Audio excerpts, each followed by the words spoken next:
പക്ഷേ തൻ്റെ കൺവെട്ടത്തും കയ്യകലത്തിലും തന്നെ തനിക്ക് അവളെ വേണം. ഈ ദിവസങ്ങളിലെല്ലാം അവളെക്കുറിച്ച് ആലോചിക്കാത്ത നിമിഷങ്ങൾ വളരെ കുറവാണ്. അറിയാതെ തന്നെ തൻ്റെ ജീവിതത്തിൻ്റെ ഭാഗമായിരിക്കുന്നു അവൾ. അവളെ ഓർത്തോർത്ത് സൂര്യൻ ഉറക്കത്തിലേക്ക് വീണു. രാവിലെ സൂര്യനും റോബിനും ബ്രേക്ക്ഫാസ്റ്റ് കഴിച്ച് കൊണ്ടിരിക്കുകയായിരുന്നു. ശ്രീദേവി രാവിലെ തന്നെ ഹോസ്പിറ്റലിലേക്ക് പോയിരുന്നു. കിച്ചണിൽ അവരെ സഹായിക്കുന്ന ചേച്ചിയാണ് ഡൈനിങ് ടേബിളിൽ ഫുഡ് കൊണ്ടുവച്ച് സെർവ് ചെയ്യുന്നത്. ചേച്ചി പോയിക്കൊള്ളൂ, ഞങ്ങൾ എടുത്തു കഴിച്ചോളാം, റോബിൻ അവരോട് പറഞ്ഞു. സ്റ്റീഫൻ വിളിച്ചോ? സൂര്യൻ റോബിനോട് ചോദിച്ചു. ജയശങ്കർ വരാൻ വേണ്ടി അവൻ വെയിറ്റ് ചെയ്യുകയാണ് എന്നാണ് പറഞ്ഞത്. സൂര്യൻ മൂളി. അവർ ബിസിനസ്സുമായി ബന്ധപ്പെട്ട വേറെ കുറച്ച് കാര്യങ്ങൾ സംസാരിച്ചു കൊണ്ടിരുന്നപ്പോഴാണ് റോബിൻ്റെ ഫോൺ വീണ്ടും അടിക്കുന്നത്. ഫോണിൽ തെളിഞ്ഞ ഗായത്രിയുടെ പേര് കണ്ട് റോബിൻ്റെ നെറ്റി ചുളിഞ്ഞു. ഗായത്രി ആണല്ലോ സൂര്യ, നീ വിളിച്ചില്ലേ അവളെ? റോബിൻ സൂര്യനോട് ചോദിച്ചു. മോർണിംഗ് ഞാൻ വിളിച്ചില്ല, ഇന്നലെ നൈറ്റ് വിളിച്ചതാണ്. ഫോൺ എടുക്ക്, സൂര്യൻ റോബിനോട് ആവശ്യപ്പെട്ടു. റോബിൻ കോൾ എടുത്ത് സ്പീക്കറിലിട്ടു. റോബി ചേട്ടാ, അവളുടെ മൃദുവായ ശബ്ദം ഫോണിലൂടെ ഒഴുകിയെത്തി. എന്താ മോളെ? റോബിൻ ചോദിച്ചു. അത് സൂര്യൻ സാറിനെ വിളിച്ചിട്ട് കിട്ടുന്നില്ല. റോബി ചേട്ടൻ ഇന്നലെ സൂര്യൻ സാറിൻ്റെ വീട്ടിലാണ് സ്റ്റേ ചെയ്യുന്നതെന്ന് സർ രാത്രിയിൽ പറഞ്ഞിരുന്നു. ആണ് മോളെ, ഞാൻ സൂര്യൻ്റെ വീട്ടിലാണ്. അവന് കൊടുക്കണോ? റോബിൻ അവളോട് ചോദിച്ചു. സർ തിരക്കിലാണെങ്കിൽ വേണ്ട. മോൾ വെറുതെ വിളിച്ചതാണോ? റോബിൻ സൂര്യനെ നോക്കി. അവൻ ഫോണിൽ അവൾ പറയുന്നത് ശ്രദ്ധിച്ച് കഴിച്ചുകൊണ്ടിരിക്കുകയാണ്. എനിക്ക് നല്ല പേടിയാവുന്നുണ്ട് റോബി ചേട്ടാ. ഞാൻ കോളേജിൽ പോയാൽ അയാളെ കാണില്ലേ? അയാളെ ഇന്നലെ പറഞ്ഞ പോലെ മോശമായിട്ട് എന്തെങ്കിലും കാണിക്കുമോ? ഇന്ന് അയാളുടെ ഒരു അവർ മോർണിംഗിലുണ്ട്. സൂര്യൻ റോബിനോട് സംസാരിക്കാൻ കണ്ണുകൊണ്ട് ആംഗ്യം കാണിച്ചു. മോളെ ഗായത്രി, നീ ഒന്നും ഓർത്ത് പേടിക്കേണ്ട. നിന്നെ ആരും ഒന്നും ചെയ്യില്ല. അതൊക്കെ സൂര്യൻ ഡീൽ ചെയ്തോളും. സർ കോളേജിലേക്ക് പോയോ റോബി ചേട്ടാ? ഇല്ല മോളെ, അവൻ റെഡിയായിക്കൊണ്ടിരിക്കുകയാണ്. നീ കോളേജിലെത്തുമ്പോൾ സൂര്യൻ അവിടെ ഉണ്ടാവും, പേടിക്കേണ്ട. മോള് നേരെ ക്ലാസ്സിലേക്ക് പോയിക്കോ. ഗായത്രി മൂളി. ശരി ചേട്ടാ, ഞാൻ വെക്കുവാണേ. ബൈ മോളെ. ഫോൺ കട്ടായി. നിന്റെ ഫോൺ എവിടെടാ? അവൾ വിളിച്ചപ്പോൾ നീ എടുത്തില്ലെന്ന്. അത് റൂമിലിരിക്കുകയാണ്. ഞാൻ താഴെ വന്നപ്പോൾ ആയിരിക്കും അവൾ വിളിച്ചത്. അവൻ്റെ പേഴ്സണൽ ഫോണാണത്. സൂര്യൻ്റെ കയ്യിൽ മറ്റൊരു ഫോൺ ഇരിക്കുന്നുണ്ട്. അത് അവൻ്റെ ബിസിനസ് നമ്പറാണ്. റോബിൻ്റെ ഫോൺ വീണ്ടും അടിച്ചു. സ്റ്റീഫനാണ് സൂര്യ. പറഞ്ഞുകൊണ്ട് റോബിൻ ഫോൺ എടുത്തു. സർ ജയശങ്കറിനെ പൊക്കിയിട്ടുണ്ട്. മറുതലയ്ക്കിൽ നിന്ന് കേട്ട വാർത്തയിൽ സൂര്യൻ്റെയും റോബിൻ്റെയും ചുണ്ടിൽ ചിരി വിരിഞ്ഞു. ഒരു 2 മിനിറ്റ് സ്റ്റീഫനോട് സംസാരിച്ച് റോബിൻ ഫോൺ കട്ട് ചെയ്തു. എന്നാൽ നീ വൈകേണ്ട, സൂര്യൻ റോബിനോട് പറഞ്ഞു. റോബിൻ ധൃതിയിൽ റെഡിയാവാൻ വേണ്ടി റൂമിലേക്ക് പോയി. സൂര്യനും റോബിനും ഒരുമിച്ചാണ് റെഡിയായി താഴേക്ക് വന്നത്. 2 പേരും അവരവരുടെ കാറിന് അടുത്തേക്ക് നടന്നു. റോബി, കണക്കു തീർത്തു കൊടുത്തോണം, സൂര്യൻ റോബിയോട് പറഞ്ഞു. അത് ഞാൻ ഏറ്റു. കോളേജിലെത്തിയിട്ട് ഞാൻ നിന്നെ വിളിക്കാം. റോബിൻ തലയാട്ടി. 2 പേരുടെയും വാഹനം 2 വഴിക്കായി നീങ്ങി. റോബിൻ്റെ വാഹനം നേരെ സൂര്യൻ്റെ ഉടമസ്ഥതയിലുള്ള ഗോഡൌണിലേക്കാണ് പോയത്. അവിടെ സ്റ്റീഫൻ റോബിനെ വെയിറ്റ് ചെയ്ത് നിൽക്കുന്നുണ്ടായിരുന്നു. റോബിന്റെ വാഹനം അകത്തേക്ക് കടന്നതും ആ വലിയ ഷട്ടർ പതിയെ അടഞ്ഞു. സ്റ്റീഫന്റെ ഒപ്പം റോബിൻ അകത്തെ മുറിയിലേക്ക് കയറിപ്പോയി. ജയശങ്കറിനെ ഒരു കസേരയിൽ കെട്ടിയിട്ടിരിക്കുകയാണ്.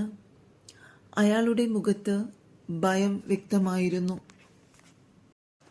എന്തിനാണ് തന്നെ തട്ടിക്കൊണ്ടുവന്ന് ഇവിടെ കെട്ടിയിട്ടിരിക്കുന്നത് എന്ന് ഓർത്ത് ജയശങ്കറിൽ ഭയം നിറഞ്ഞു. റോബിൻ പതിയെ ഉള്ളിലേക്ക് കടന്നു വന്നു. അവൻ്റെ മുഖത്തെ കടുപ്പം കണ്ട് ജയശങ്കറിന് ഭയം തോന്നി. ജയശങ്കർ, റോബിൻ്റെ തണുത്ത ശബ്ദം അവിടെ ആകെ പ്രതിധ്വനിച്ചു. ജയശങ്കർ അവനെ നെട്ടലോടെ റോബിനെ നോക്കി.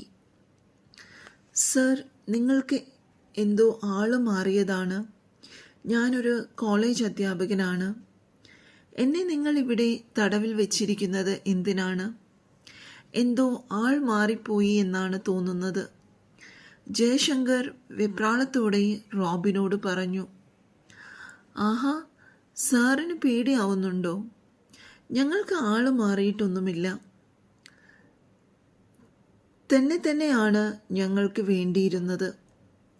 ജയശങ്കറിൻ്റെ മുഖത്ത് വീണ്ടും ഭയം നിറഞ്ഞു. അപ്പോൾ സ്റ്റീഫ, ജയശങ്കറിന് മനസ്സിലായിട്ടില്ല കേട്ടോ നമ്മൾ അവനെ കൊണ്ടുവന്നത് എന്തിനാണെന്ന്. ജയശങ്കറെ, എടോ, തനിക്കൊരു ഗായത്രി അറിയില്ലേ? തൻ്റെ ക്ലാസ്സിലെ സ്റ്റുഡൻറ് ഗായത്രി. റോബിൻ്റെ ചോദ്യത്തിൽ ജയശങ്കർ വിയർത്തു. ജയശങ്കറിൻ്റെ കൈകൾ വിറച്ചു. നെറ്റിയിലൂടെ വിയർപ്പ് ഒഴുകി. ഇപ്പോൾ തനിക്ക് മനസ്സിലായിട്ടുണ്ടാവുമല്ലോ പന്ന മോനെ, തന്നെ ഇങ്ങോട്ട് കെട്ടിയെടുത്തത് എന്തിനാണെന്ന്. അവൻ്റെ പെട്ടെന്നുള്ള രൗദ്രഭാവം കണ്ട് ജയശങ്കർ ഭയന്നു. എന്തോ പറയുവാനായി ജയശങ്കർ ശ്രമിച്ചെങ്കിലും റോബിൻ ചൂണ്ടുവിരൽ ഉയർത്തി ചുണ്ടിൽ വച്ച് മിണ്ടരുത് എന്ന് താക്കീത് ചെയ്തു. അപ്പോൾ ജയശങ്കരെ, തുടങ്ങിയാലോ? ചോദിച്ചതും പടക്കം പൊട്ടും പോലെ ഒരടി റോബിൻ ജയശങ്കറിൻ്റെ ചെകിടത്ത് കൊടുത്തു.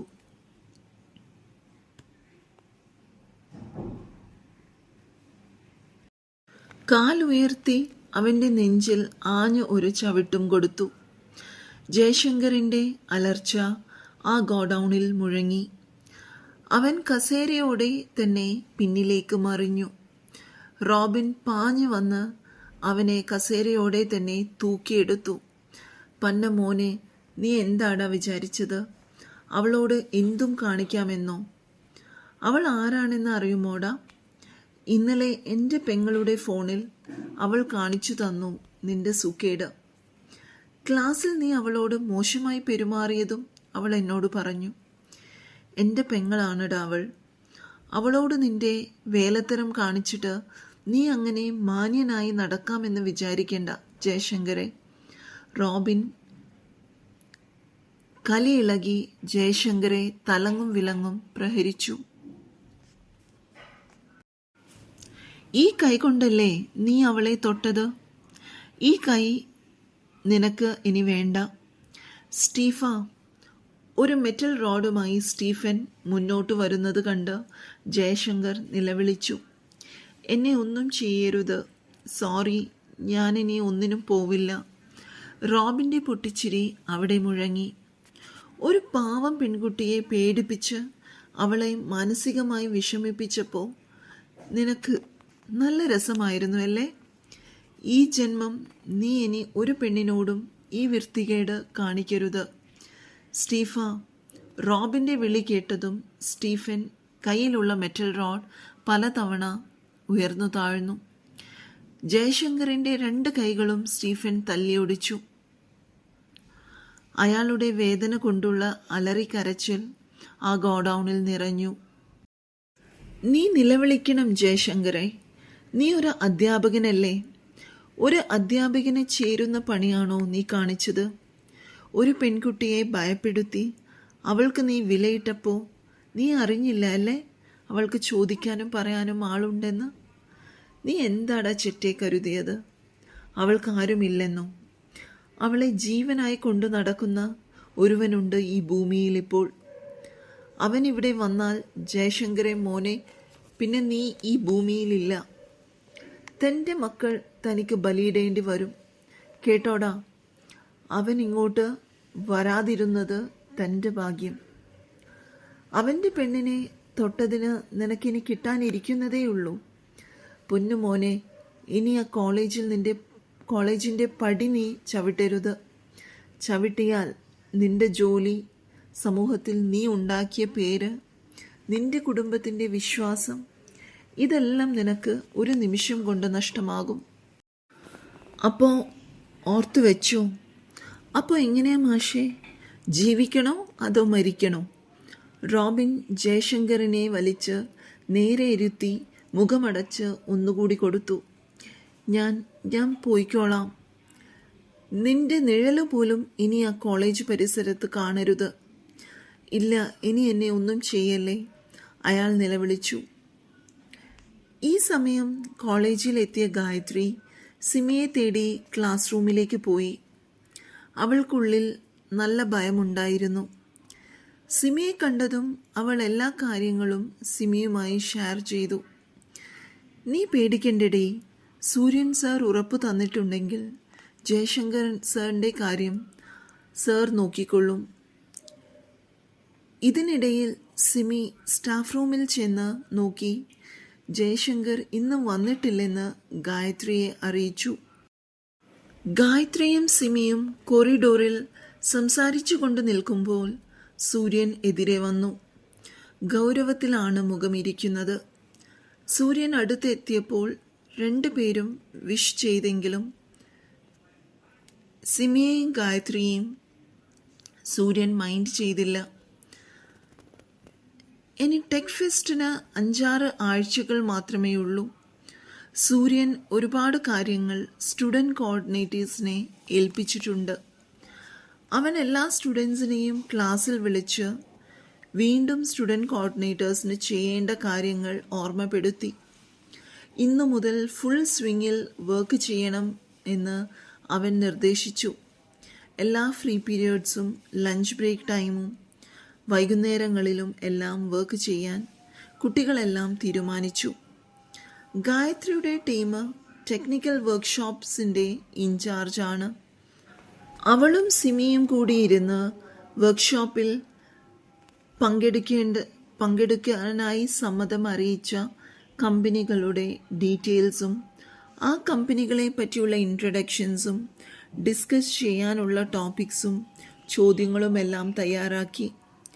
ടീമിലെ മറ്റ് സ്റ്റുഡൻസുമായി ഡിസ്കസ് ചെയ്യുകയും അവരുടെ എല്ലാം സജഷൻസ് കൂടി ഉൾപ്പെടുത്തുകയും ചെയ്തു. ഫൈനൽ ഇയറിലെയും MTech പഠിക്കുന്ന കുറച്ച് കുട്ടികളെയും സൂര്യൻ ഈ ടീമിൽ ഉൾപ്പെടുത്തിയിട്ടുണ്ട്. MTech ചെയ്യുന്ന ഒരു പയ്യനാണ് നീരജ്. അവൻ്റെ ഐഡിയാസും സജഷൻസും എല്ലാം ഗായത്രിക്ക് നന്നായി ഉപകാരപ്പെട്ടു. അവൾ തയ്യാറാക്കുന്ന വർക്ക് പ്ലാൻ നല്ല രീതിയിൽ മോഡിഫൈ ചെയ്യാൻ അവൾക്കത് സഹായകമായി. എല്ലാം ചെയ്ത് അവൾ അതുകൊണ്ട് ചെന്ന് സൂര്യനെ കാണിക്കാനായി അവൻ്റെ ക്യാബിനിലേക്ക് പോയി. ഓരോ ടീമിൻ്റെയും വർക്ക് പ്ലാൻ ഓവറോൾ ഇൻചാർജായ സൂര്യൻ അപ്രൂവ് ചെയ്തിട്ട് വേണം സ്റ്റുഡൻസിന് വർക്ക് തുടങ്ങാൻ. ഗായത്രി സൂര്യൻ്റെ ക്യാബിൻ ഡോറിൽ പതുക്കെ മുട്ടി. സർ, അവൾ വിളിച്ചു. Yes, come in. അവൻ്റെ ശബ്ദം അവൾ കേട്ടു. വാതിൽ തുറന്ന് അവൾ ഉള്ളിലേക്ക് കയറി. സർ, വർക്ക് പ്ലാൻ റെഡിയായിട്ടുണ്ട്. യാ, എക്സ്പ്ലെയിൻ. ലാപ്ടോപ്പിൽ അവരുടെ ടീമിൻ്റെ വർക്ക് പ്ലാൻ കാണിച്ച് നല്ല രീതിയിൽ ഗായത്രി സൂര്യനത് എക്സ്പ്ലെയിൻ ചെയ്തു കൊടുത്തു. അവൻ കുറച്ച് ചേഞ്ചസ് ഒക്കെ പറഞ്ഞു കൊടുക്കുകയും ചെയ്തു. ഓരോ ദിവസത്തെ സ്കെഡ്യൂളും അനുസരിച്ചുള്ള കമ്പനികളുടെ ടോക്ക് ഡീറ്റെയിൽസിനെ പറ്റി ഒക്കെ ചെക്ക് ചെയ്തു. ഗായത്രിയുടെ വർക്ക് പ്ലാൻ അവന് ഇഷ്ടമാവുകയും ചെയ്തു. അവൻ അവളുടെ ടീമിന് പ്രൊസീഡ് ചെയ്യാനുള്ള അനുമതി കൊടുത്തു. ഇടയ്ക്ക് അവൾ കാര്യമായി സംസാരിക്കുമ്പോൾ അറിയാതെ അവൻ്റെ കണ്ണുകൾ അവളുടെ ചലനങ്ങൾ ഒപ്പിയെടുത്തു. എന്ത് ക്യൂട്ടാണ് ഇവൾ! അവളെ തന്നെ നോക്കിയിരിക്കാൻ തോന്നുന്നു. പെട്ടെന്ന് തന്നെ അവൻ ബോധം വീണ്ടെടുത്ത് കണ്ണുകൾ മാറ്റി. ഇത് അറിയാതെ ഗായത്രി അവനോട് അവളുടെ സംശയങ്ങളെല്ലാം ചോദിച്ച് മനസ്സിലാക്കുകയായിരുന്നു. തുടരും. കഥ ഇഷ്ടമായെങ്കിൽ എല്ലാവരും സബ്സ്ക്രൈബും ലൈക്കും കമൻറ്റും ചെയ്യണേ.